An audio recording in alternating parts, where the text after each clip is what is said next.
And Do that's you quite an think, accomplishment do that you Putin, think that, what do you think might have constituted a more appropriate strategy of deterrence, or let's say a more effective strategy of diplomacy that might have avoided this altogether? Or is that even possible? look, my view all along has been that if Putin was willing to conduct this invasion in order to achieve his aims, the only way that we were really going to deter him from doing that would have been by making it clear that we were going to fight with the Ukrainians and we were going to guarantee his military defeat. I don't think anything short of Right? that. And that's a tough game to Yeah, play, because of course, the more that's put forward as the strategy, the more the fear, let's say, that's driving him of the West, what of the westernization perhaps of Ukraine, the more that also appears justified in his eyes.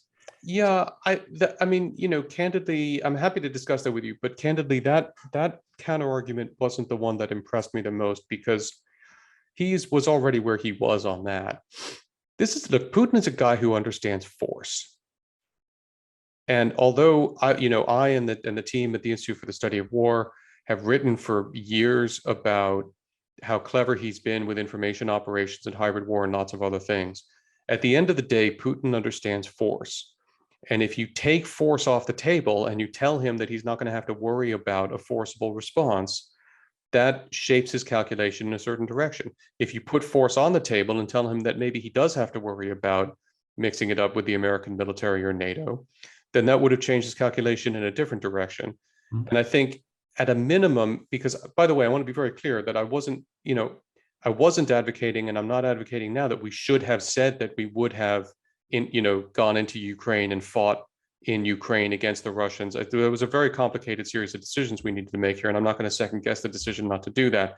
I will say that it was, in my view, unfortunate that President Biden said and kept repeating that we would not fight in Ukraine, because I think that leaving ambiguity in Putin's mind on that question would have been a good idea. I don't know that it would have been sufficient, though, since he had decided that he was prepared to do this.